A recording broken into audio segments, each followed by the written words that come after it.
Hi everyone, I'm Brad Glasgow, the creator of Game Objective, and I wanted to make a quick video to ask you for your support on Patreon and to talk to you about why you should support us. And I can do that with a story about an interview I did with Marcus Notch Persson, the creator of Minecraft. I think the story is perfect because it tells you what kind of journalist I am, and it also tells you what kind of journalists are out there and what kind of media climate we are all stuck in. Back in the summer of 2016, Notch was posting controversial tweets from time to time, and as a result, game journalists went on the attack. Some of them outright insulted him on Twitter, and others actually wrote what can only be considered hit pieces about him, some of them with blatant lies. As I watched this unfold, I decided to try things my way. I reached out to Notch to get his opinions in his own words, rather than relying on his tweets with 140 characters at a time. It took some time on my part, but I finally got his attention, and I got the interview. We spoke for about 90 minutes, and he was perfectly reasonable. People are a lot less controversial when you talk to them in depth like that.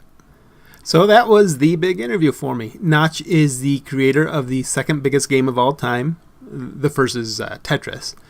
He's a billionaire. He doesn't do interviews often, and he has about 4 million followers on Twitter. I knew that this was a big deal, and as a freelancer, I sent out several emails to publishers to see if they would be interested in running this story. And surprisingly, even though I knew this was an interview that would get some good hits, I got turned down by multiple publishers. One of the publishers told me why, and I'll show you the email in a second, but in my email that I sent to them, I gave them a list of topics that we discussed. One of those topics was Gamergate, but keep in mind that was just one topic out of at least a dozen or so that we talked about. The publisher responded with, quote, "We'll pass on this one. It's a rare day that we mention Gamergate on our site, and I don't feel that Notch would have much to say on the matter that many others haven't already published." I wrote him back and told him that Gamergate was only one very small part of an hour-and-a-half long interview, and that I wouldn't mind cutting that part out if he needed to. I asked the editor if he thought that Notch was pro-Gamergate, because he's not, and this is the response that I got from him. And I think this is indicative of the problem in gaming media nowadays. I don't think that Notch is the sort of gaming personality I want to cover right now, really. And that's partly because of how he's behaved on Twitter. I don't see him as pro-Gamergate, but I do think he's gone about things the wrong way in the recent past, which have tarnished his reputation, and I'm not yet willing to provide him with a platform, not that he needs one as he's big enough to not need the traditional press, to say otherwise. He dislikes games journalism and has enough of an audience without our help. Pay special attention to that part where he says he's gone about things the wrong way, and I'm not willing to provide him with a platform to say otherwise. This comes from an editor who is responsible for the articles on a major gaming website. If someone is controversial, in their opinion, they aren't going to let you read about them. And keep in mind that this is a hugely popular figure, and this interview I did could be very profitable for them. But they're not interested in that because they have an ideological disagreement with someone. They're not running their website as a business, they're running a propaganda machine to promote viewpoints that they support. That is the antithesis to what I am about. If I disagree with someone, I'll talk to them and let you, the reader, make up your own mind as to whether or not that person's right or wrong.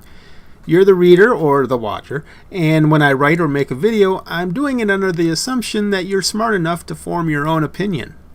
I'll certainly offer you my opinions, and we're going to disagree from time to time, but that's exactly what should happen. I'm not creating a safe space for you to reinforce your beliefs in some echo chamber here. I'm going to present the other side of arguments whether I agree with them or not. But I need your help to do that.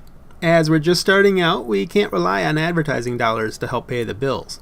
We need the support of our audience to keep afloat and to keep the content coming. So I'm asking for your support on Patreon so that we can bring you intelligent, reasonable content that isn't gated by some agenda. My only agenda is to give you interesting content that is informative and entertaining. Game Objective will give you a perspective that is not currently represented in gaming media, and I think that's important. So I'm asking for your help on Patreon, and I'm not above using cute tiny little dogs to persuade you.